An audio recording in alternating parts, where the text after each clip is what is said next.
Сега ще ви покажа в Възраждане трето, къде живее доктора, който дава телковите във Варна. Той е един от членовете в комисията. Само да видите вход пред блока му. За какво става въпрос.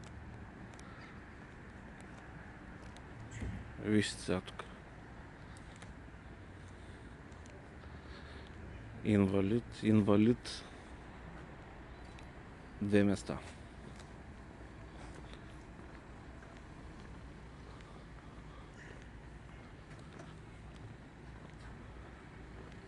Ето го, новия инвалид.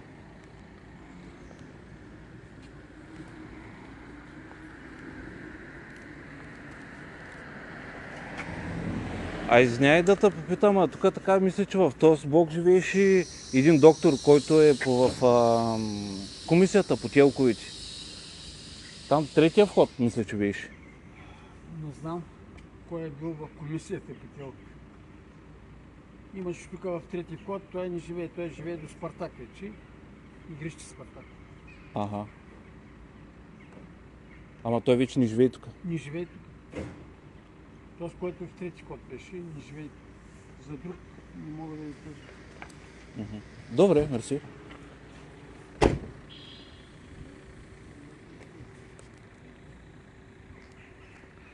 Така, продължаваме напред. Нови 2 места. Точно пред входа.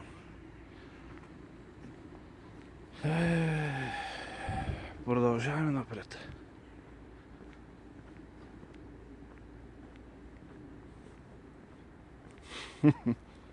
Държавата на фалшивите телкове. Ето ги. Инвалид.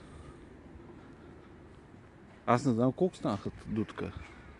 2, 4, 6, 7, 8, 9, 10, 11, 12, 13.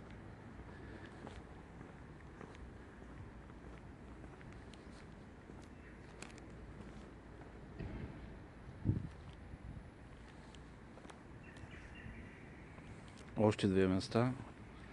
Видях, че го таксиметровия шофьор и той е инвалид. Тежък инвалид. Работи си човека.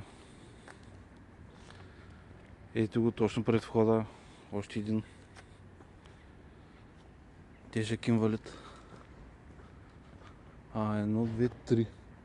Да, всъщност е този вход беше на доктора.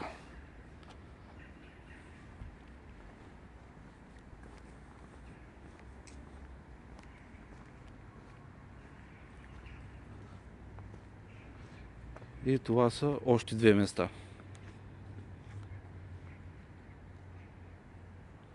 Точно пред входа. Само за справка, пред другите входове е го същия блок, 1 към 1 отсреща. Нито едно инвалидно място отпред. Този блок нито едно. Отсреща нито едно. Входа на доктора, в блока, който живее доктора, виждате какво става. Всичко синьо. Почти няма място, където да не е за инвалид. Това е най-добрата схема в момента, защото едно парко място. В момента във Варна е много трудно да се намериш място за паркиране. А срещу 3000 лева хем си осигуряваш до животен телк, хем държавата ти ги връща тези пари всеки месец. Блок 54 е това. Хем си имаш едно запазено парко място точно пред входа, най-близкото до вратата ти е. И е вечно запазено. Никой няма право да ти спира на мястото. Винаги ти е свободно. Няма нужда да слагаш туби, няма нужда да купуваш гаражи. Перфектно. 100% възвръщаема инвестиция. Даже си на печалба. Докато като купиш гараж, там долу горе няма как да си на печалба. А с телка винаги си горница. Не знам дали се вижда как е посинял паркинга целия.